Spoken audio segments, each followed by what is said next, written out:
Captain Zara Vex had seen many species across the galaxy during her 40 years as a bounty hunter, but none quite like the human sitting across from her in the dimly lit cantina on Nexus Station.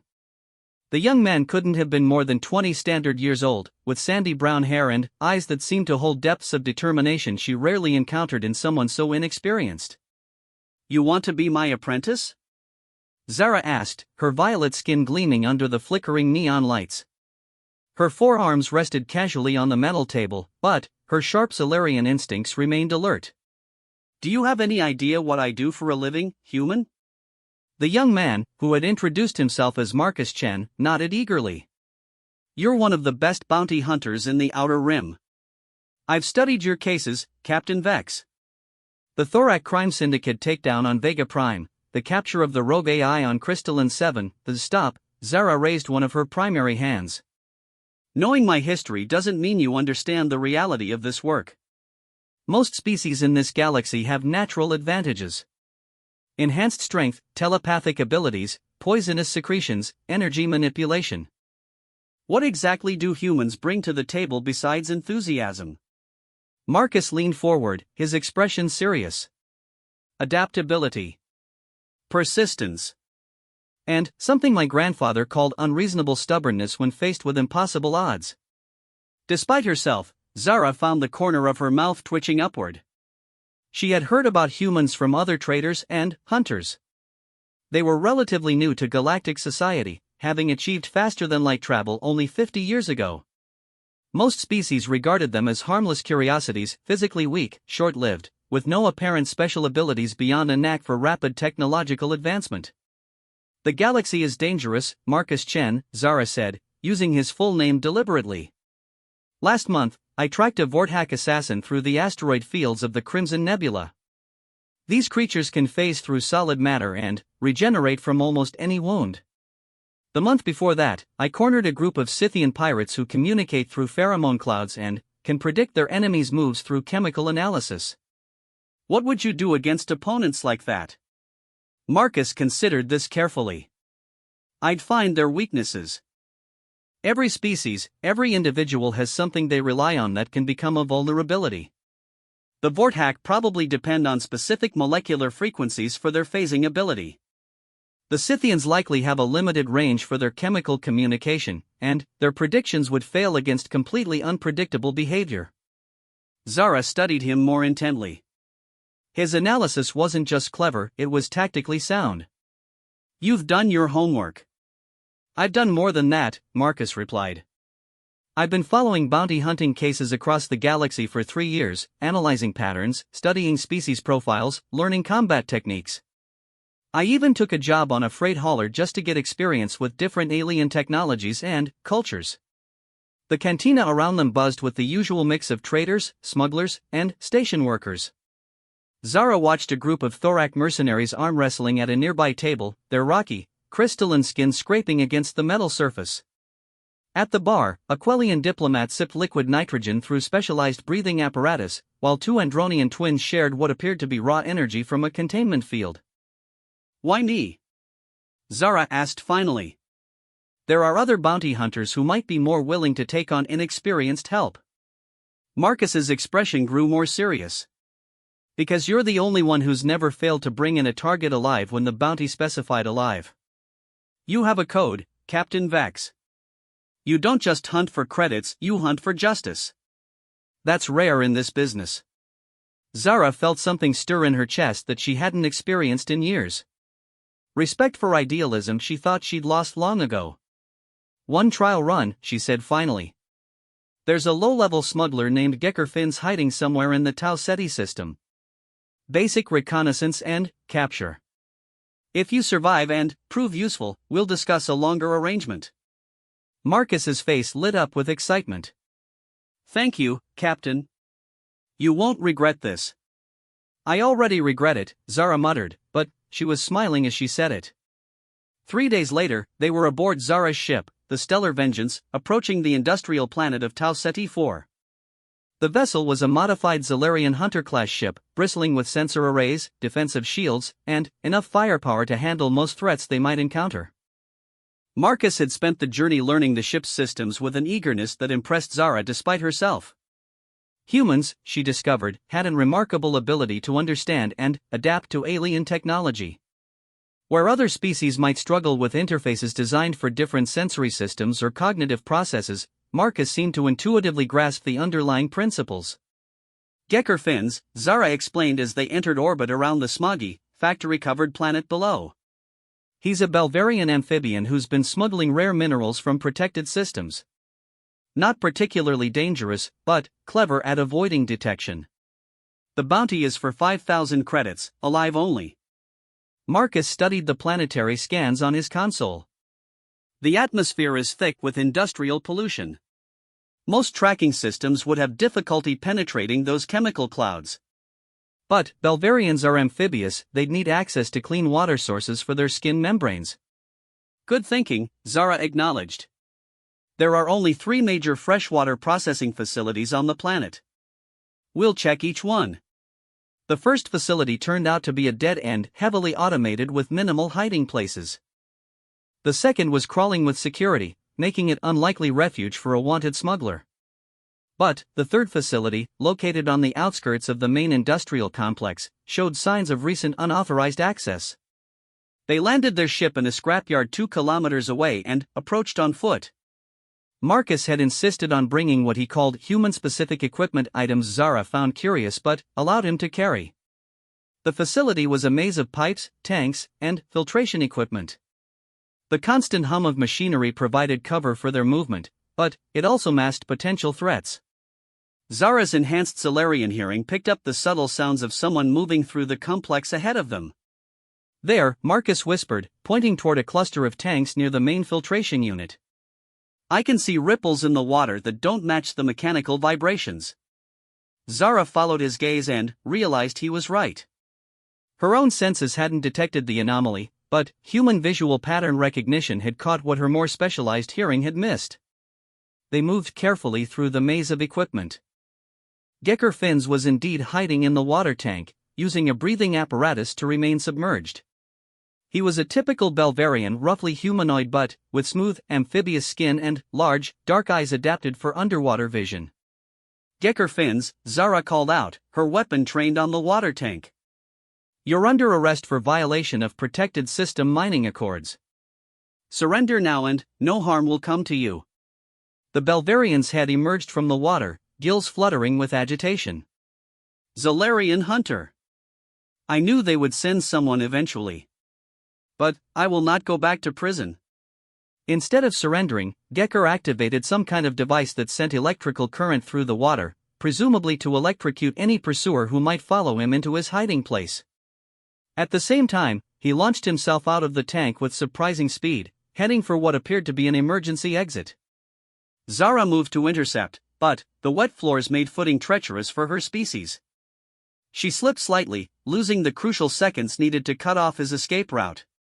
That's when Marcus acted. Instead of trying to match the Belvarian's speed or strength, he did something completely unexpected. He pulled out one of his human devices, a simple magnetic grappling hook, and fired it not at Gecker, but at a heavy piece of filtration equipment suspended above the exit. The equipment crashed down, blocking the escape route.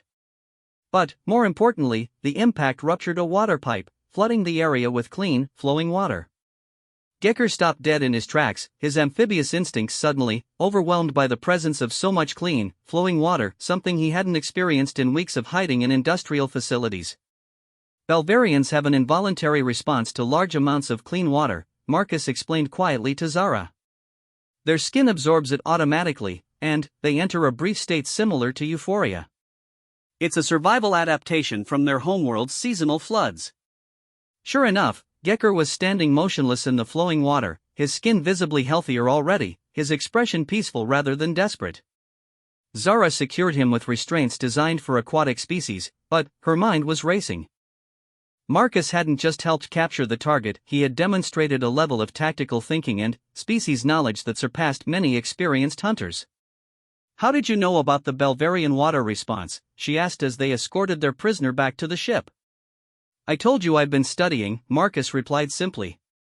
But it's not just memorizing facts. Humans are good at connecting information in unexpected ways. We see patterns across different systems and situations. As they lifted off from Tau Ceti 4, Zara found herself reconsidering everything she thought she knew about humans. This young apprentice had just taught her something about a species she had hunted successfully for years. Marcus, she said as they entered hyperspace toward the detention facility where they would deliver Gecker. I think this partnership might work out after all. Marcus grinned. Just wait until you see what I can do when we're up against something really dangerous. Zara wasn't sure if that prospect excited or terrified her. Probably both. The galaxy, she realized, might be in for some surprises when it came to understanding what humans were truly capable of. She was beginning to suspect that the rest of galactic civilization had seriously underestimated these newcomers. As the stars blurred past them in hyperspace, Zara began planning their next hunt. Something told her that Marcus Chen was going to change everything about how she approached her work. The question was whether the galaxy was ready for whatever they would become together. Little did she know, their reputation was about to spread far beyond what either of them could imagine, and that reputation would soon attract the attention of hunters far more dangerous than any they had yet encountered. 6 months had passed since Marcus Chen became Zara Vex's apprentice, and their reputation across the Outer Rim had grown considerably. What started as curiosity about the human apprentice had evolved into something approaching legend. They had successfully completed 12 high-profile bounty hunts, each one showcasing Marcus's uncanny ability to find creative solutions to seemingly impossible challenges. Their latest success involved capturing an Ixarian shapeshifter who had been impersonating government officials across 3 systems. While Zara had focused on traditional tracking methods, Marcus had suggested they follow the target's coffee preferences instead. Apparently, shapeshifters could mimic appearance and behavior, but couldn't alter their biochemical reactions to specific stimulants. It was the kind of lateral thinking that made other bounty hunters either dismiss humans as lucky amateurs or respect them as genuinely dangerous opponents. Today, they sat in the office of Commissioner Thale Corbin on Nexus Station, receiving what appeared to be their most challenging assignment yet. The target is Vex High Dark Sting, Commissioner Corbin said, his Andronian energy form flickering with what Marcus had learned to recognize as nervous anxiety.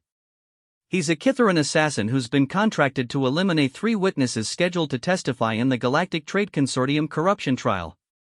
Zara's forearms tensed visibly. Kitharan? Commissioner, with respect, those are apex predators. They're not just bounty hunters, they're living weapons designed for assassination. Their entire species evolved on a death world where only the most perfect killers survived. Marcus studied the holographic display showing their target. Vex High Dark Sting appeared humanoid but, with several disturbing modifications. His skin was deep black and seemed to absorb light rather than reflect it. His limbs were elongated and ended in retractable claws that could apparently cut through most known materials. Most unsettling were his eyes, solid silver with no visible pupils, adapted to see across multiple electromagnetic spectrums simultaneously. The bounty is 200,000 credits, Corbin continued. Alive if possible, but, given the threat to the witnesses, dead is acceptable. However, I should warn you, 3 other bounty hunting teams have already attempted this contract. None of them returned. Marcus leaned forward. What happened to the other teams? We found their ships drifting in space, all crew members dead. Darksting didn't just kill them, he made examples of them. The bodies were arranged in specific patterns that Kitharan behavioral analysts tell us were meant to send a message to other hunters, stay away. Zara stood abruptly. Commissioner, I appreciate the offer, but we'll take it, Marcus interrupted quietly. Both aliens turned to stare at him. Zara's expression was a mixture of shock and concern. Marcus, she said carefully, I know you've been successful so far, but Kitharans are different. They don't just hunt, they're engineered killers. Vex High Darksting has been active for over 2 centuries. He's eliminated targets that entire military squadrons couldn't reach. Marcus nodded thoughtfully. That's exactly why we need to take this contract. If we don't, those witnesses die, and one of the most important corruption trials in galactic history falls apart. Besides, he looked directly at Zara, everything we've learned together has been preparing us for something like this. Commissioner Corbin studied the human with newfound interest. You believe you can succeed where other teams failed? I believe that other teams tried to fight Darksting on his terms, Marcus replied. Kitharans are perfect assassins, but perfection itself can be a weakness. They rely on their evolutionary advantages: stealth, speed, superior senses, fear factor. But what happens when you force them into a situation where those advantages become liabilities? Zara sat back down, her tactical mind already working through the implications. What are you thinking? Marcus accessed the holographic display and began manipulating the data. Look at Darksting's previous kills. Every single one follows the same pattern. He studies his target extensively, finds their routine, then strikes when they're most vulnerable. He's patient, methodical, and relies on his prey acting predictably. The hologram showed a detailed timeline of Vexhi's recent assassinations. Each one had indeed followed a similar pattern of extended surveillance followed by a precisely timed strike. But what if his prey doesn't act predictably? Marcus continued. What if instead of running or hiding, they actively hunt him? Kitharans evolved to be apex predators, not to deal with prey that fights back intelligently. Commissioner Corvin's energy form flickered with surprise. You're suggesting you actively pursue a Kitharan assassin rather than try to protect his targets? I'm suggesting we turn his own tactics against him, Marcus said. He's used to being the hunter. Let's see how he handles being hunted. 3 days later, they were aboard the Stellar Vengeance, tracking Vexhi's movements through the Centauri system. Marcus had spent hours analyzing every scrap of data about Kitharan psychology and hunting behavior. What he discovered was fascinating and terrifying in equal measure. Kitharans are perfect killers, he explained to Zara as they monitored long-range sensors, but that perfection comes with rigid behavioral patterns. They're like biological machines programmed for assassination. Which means they have programming we can predict and exploit. Zara checked their defensive systems for the third time in an hour. I hope you're right about this, Marcus. Because if you're wrong, we're about to die in ways that will make those other hunting teams look fortunate. Their sensors detected a ship matching Darksting's profile approaching the system where the first witness was hiding under government protection. Marcus had anticipated this. He'll scout the target location first, Marcus predicted. Kitharans never attack without complete information. That gives us a window to observe his methods. They watched from a concealed position as Vexhi's sleek, predatory ship began systematic scans of the protected facility on the planet below. The Kitharans' approach was methodical, professional, and utterly focused. Now, Marcus said quietly. Instead of trying to hide from Darksting's sensors, they powered up their engines and flew directly toward his ship. Not to attack, but to be noticed. The effect was immediate. Vexhi's ship broke off its surveillance and turned to face this unexpected development. For a moment, both vessels hung motionless in space, two predators evaluating each other. Then, Darksting did exactly what Marcus had predicted. He tried to disappear. The Kitharan ship activated advanced stealth systems, vanishing from normal sensors. But Marcus had prepared for this too. Instead of trying to track the invisible ship with technology, he began broadcasting on all frequencies. Vexhi Darksting, his voice echoed across space. This is Marcus Chen, apprentice to Captain Zara Vex. We claim right of challenge according to Kitharan honor codes. Zara stared at him. What are you doing? Kitharans have cultural protocols for dealing with other hunters, Marcus explained quickly. If challenged properly, they're honor-bound to respond. It's a survival adaptation from their homeworld, prevents them from wasting energy fighting each other instead of hunting prey. The response came almost immediately. Darksting's ship reappeared, and a voice like grinding metal echoed through their communication system. Human, the Kitharan's words dripped with contempt. You dare invoke challenge protocols? You are not a hunter. You are prey pretending to be predator. Then, prove it, Marcus replied calmly. Single combat, neutral ground. Winner takes the contract. There was a long pause. When Darksting spoke again, his voice carried a note of what might have been amusement. You interest me, small human. Very well. I accept your challenge. But, know that when I finish with you, I will take particular pleasure in hunting your Zalarian mentor. They agreed to meet on an abandoned mining station in the asteroid belt, neutral ground with multiple levels and hiding places that would showcase both hunters' abilities. As they prepared to dock at the station, Zara grabbed Marcus's arm with one of her hands. "This is insane. You're not a Kithaeron super soldier. You don't have enhanced speed, strength, or senses. How do you plan to survive, let alone win?" Marcus smiled, and, for a moment, Zara saw something in his eyes that reminded her of the most dangerous predators she'd ever encountered. "Because I'm not going to fight him like a Kithaeron would fight. I'm going to fight him like a human." The mining station was a maze of corridors, processing chambers, and abandoned equipment. Perfect hunting ground for a Kithaeron assassin.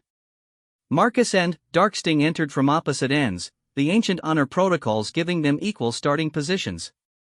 Marcus immediately did something no other species would consider. He began making noise. While Darksting moved through the station like a shadow, using his enhanced senses to track his prey, Marcus was deliberately announcing his position. He knocked over equipment, activated machinery, even sang an old human song his grandfather had taught him. To any observer, it would have seemed like madness. But Marcus understood something about Kithaeron psychology that no one else had considered. They were perfect hunters precisely because they relied on stealth and surprise. But what happens to a perfect hunter when their prey refuses to act like prey? Darksting found himself in the unprecedented position of hunting something that wasn't trying to hide. Every instinct told him this was a trap, but his enhanced senses detected no hidden weapons, no allies, no deception, just one human making tremendous amounts of noise. When they finally encountered each other in the main processing chamber, Darksting was visibly confused. He had been trained for 2 centuries to hunt prey that feared him. Marcus Chen was standing in the middle of the chamber, completely relaxed, smiling. "You are either very brave or very stupid, human," Darksting hissed, his retractable claws extending. "Probably both," Marcus admitted. "But here's the thing about humans, Darksting. We don't have enhanced senses or natural weapons or armor. So we learned to use something else instead." "What?" the Kithaeron demanded. Marcus's smile widened. "Our brains." That's when Darksting realized that the humans' apparently random noisemaking had served a purpose. Marcus had been mapping the station's acoustic properties, learning how sound traveled through its corridors and chambers. More importantly, he had been masking the subtle sounds of the mining equipment he had been systematically activating. The chamber they stood in was actually an ore processing facility. And Marcus had just activated the entire system. Suddenly, the room filled with a deafening roar as massive machinery came to life. Conveyor belts, crushing mechanisms, sorters, and smelters all activated simultaneously. The noise was beyond overwhelming, it was actively painful. For a human, it was merely uncomfortable. But, for a Kithaeron with enhanced hearing designed to detect the slightest sounds, it was agony. Darksting dropped to his knees, his perfect senses turned against him. His enhanced hearing, which could detect a heartbeat from 50 meters away, was being overloaded by industrial machinery designed to process asteroids. But Marcus wasn't finished. As the Kithaeron struggled with sensory overload, Marcus began doing something else that no other species would consider. He started talking.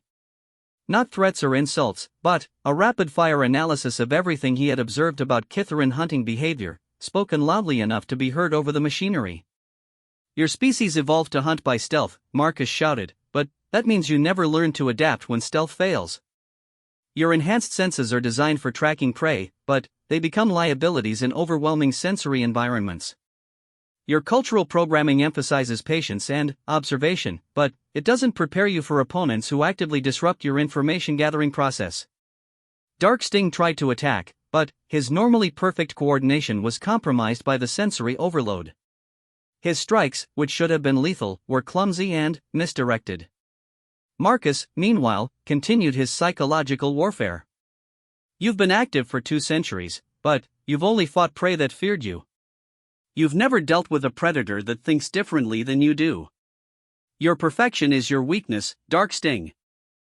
You can't adapt because adaptation implies imperfection." The Kithaeron assassin, one of the most feared killers in the galaxy, found himself in the unprecedented position of being psychologically dismantled by a human who wouldn't stop talking. When the machinery finally shut down and the chamber fell silent, Darksting remained on his knees, his perfect confidence shattered by an opponent who had fought in ways his species had never evolved to counter. "Surrender," Marcus said quietly, no longer needing to shout. "The contract is mine."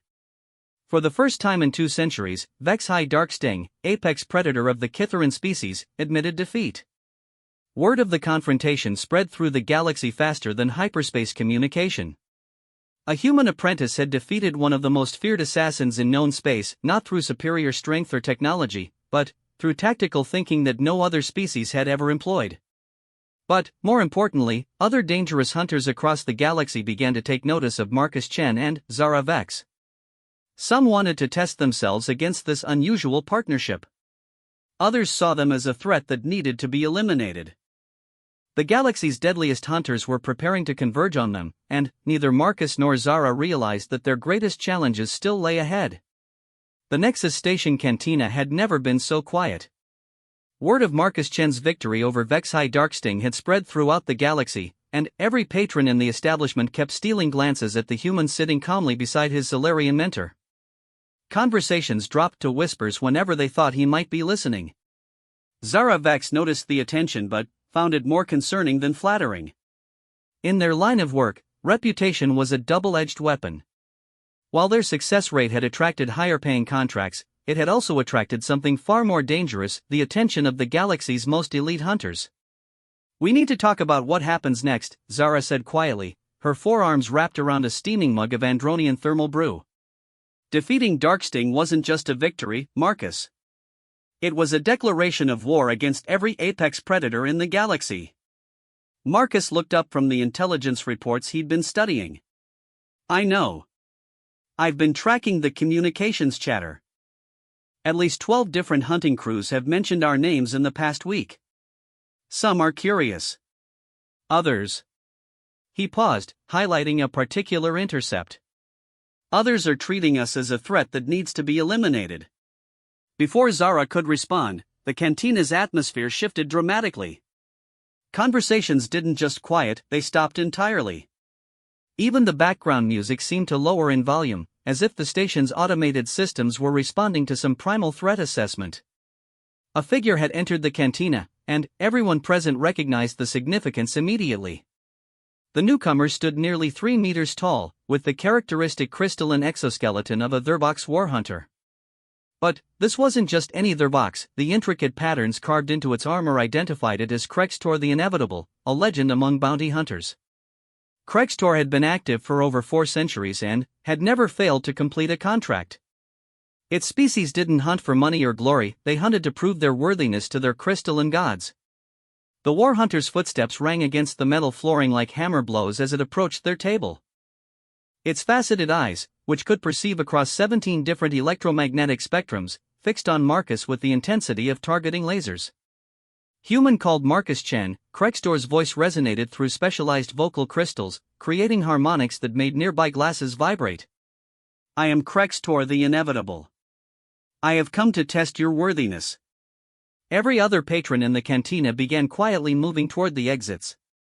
Even hardened criminals and smugglers knew better than to remain near a Thurbox warhunter preparing for combat. Marcus looked up at the towering crystalline figure and did something that shocked everyone present, including Zara. He smiled. "Krextor the Inevitable," Marcus said, standing slowly. "I've read about your hunts. 400 years of perfect success. Very impressive. Please, sit. Can I buy you a drink?" The war hunter's crystalline armor shifted patterns, a sign of confusion in their box body language. "You offer hospitality? Before combat?"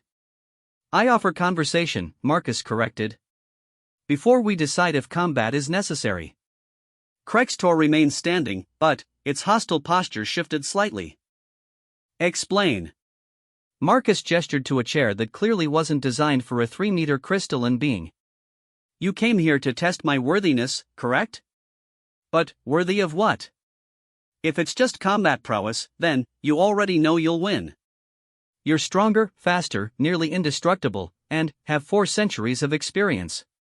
Where's the test in that?" The war hunter's armor pattern shifted again, this time indicating deep thought. Continue. But, if you're testing something else, intelligence, adaptability, the kind of worthiness that can't be measured in physical combat, then maybe we should explore what that actually means. Zara watched this exchange with growing amazement. Marcus wasn't just talking to Krextor, he was engaging with the philosophical foundations of Therbok's culture. Their entire society was built around proving worthiness through challenges, but those challenges didn't always have to be violent. Sit, Marcus said again, more firmly this time. Let me tell you about human worthiness. To everyone's shock, Krextor actually sat down. The chair creaked ominously under its weight, but held. Humans, Marcus began, aren't the strongest, fastest, or most naturally gifted species in the galaxy. We probably shouldn't have survived long enough to develop spaceflight. Our homeworld was filled with predators more dangerous than us, disasters that should have wiped us out, diseases that killed us in massive numbers. Krextor's optical sensors focused intently on Marcus. Yet you survived. How? We learned to work together. Not just in small groups like most species, but in massive cooperative networks. We shared information across entire populations. When one human discovered fire, eventually all humans had fire.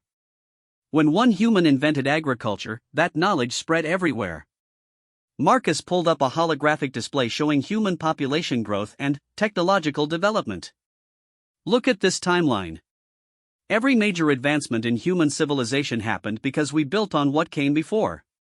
We're not individually exceptional, we're collectively unstoppable.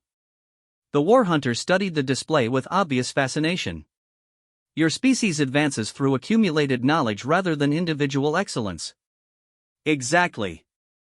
And that's what brought me here, to this moment, talking with you. Marcus gestured around the now empty cantina. Every conversation, every hunt, every challenge has taught me something new. I defeated Darksting not because I was stronger than him, but because I understood something about Kitharan's psychology that no individual could have figured out alone. That knowledge came from thousands of humans who studied alien species, shared their observations, built on each other's theories. Krextor's armor patterns had shifted to what Zara recognized as deep contemplation. You suggest that your worthiness lies not in personal achievement, but in species-level cooperation. I'm suggesting, Marcus said carefully, that individual worthiness is an incomplete concept. What matters isn't whether I can defeat you in single combat, it's whether humans and Therboks can find ways to be worthy allies rather than enemies. The war hunter was silent for a long moment. When it finally spoke, its voice carried a note of something approaching respect. You offer cooperation instead of combat. I offer evolution, Marcus corrected. The galaxy is changing, Krextor. New threats are emerging: rogue AIs, interdimensional parasites, reality-warping entities that don't care about our individual species' strengths. We're going to need each other if we want to survive what's coming. Before Krextor could respond, the cantina's emergency systems activated. Red warning lights bathed the room in crimson, and an automated voice announced, "Station-wide alert. Multiple unidentified vessels approaching.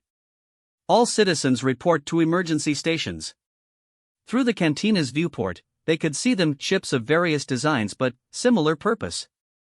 Sleek Predator-class vessels, each one representing a different species' approach to ultimate hunting technology.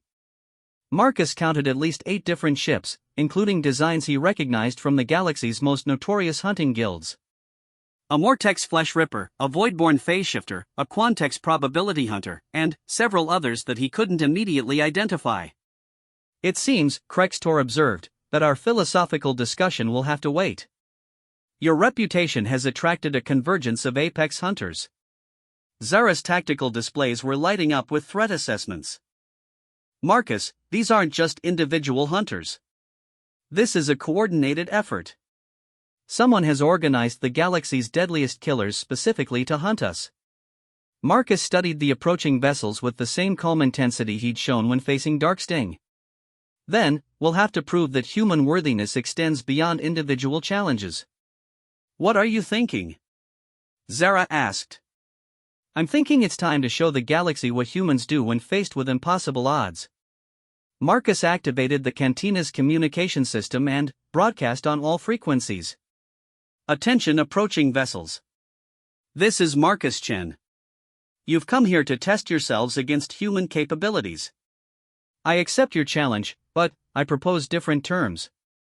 The response came from multiple sources simultaneously, a cacophony of alien voices representing species from across the galaxy. Human prey, hissed a Mortex hunter. You will feed our ships. Probability streams indicate your defeat is inevitable, calculated a Quantex intelligence. Your species will learn proper respect for superior hunters, growled a Scythian pack leader. Marcus waited for the voices to subside, then responded with characteristic human stubbornness. Here's what's going to happen.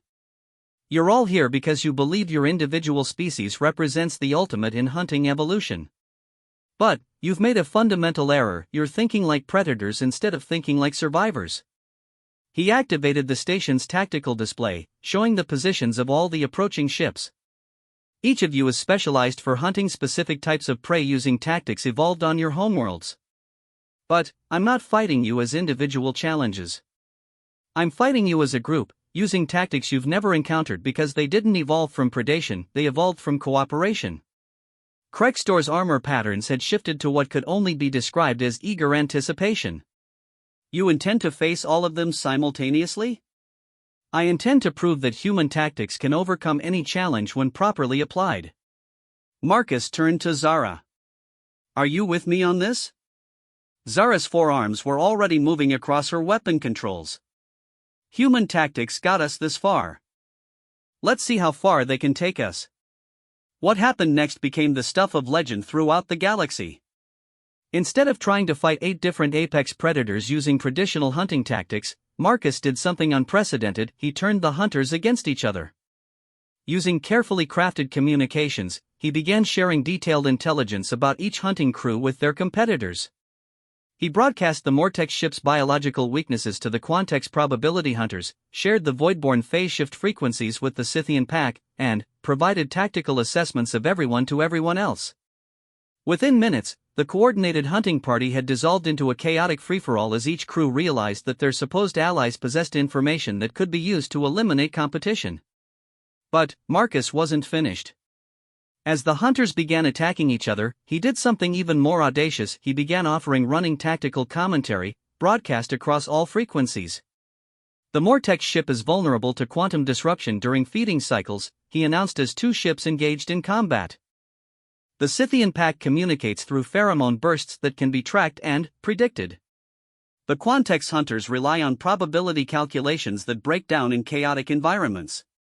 He wasn't just watching the battle, he was actively analyzing each species' combat patterns in real time and sharing that analysis with their enemies. The effect was devastating.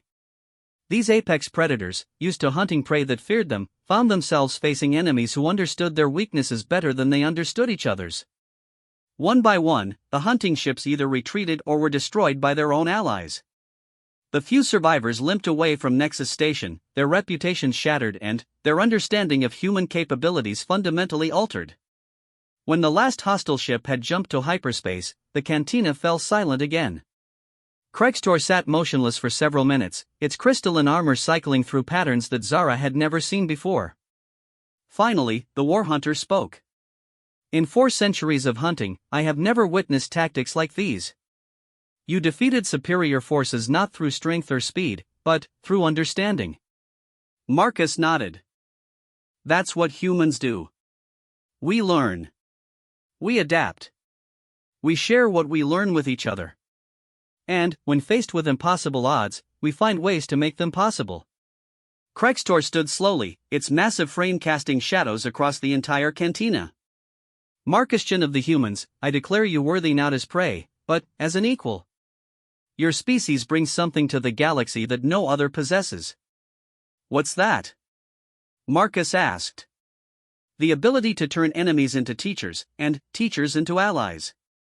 The war hunter's armor pattern shifted to what Zara now realized was respect. I withdraw my challenge. Instead, I offer partnership. The galaxy is indeed changing, and, you are correct, we will need each other for what comes next.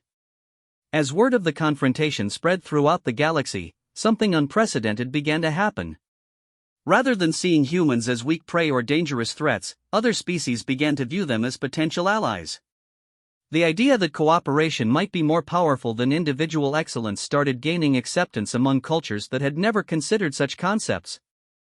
Marcus Chan and Zara Vex continued hunting together, but their reputation had evolved beyond simple bounty hunting.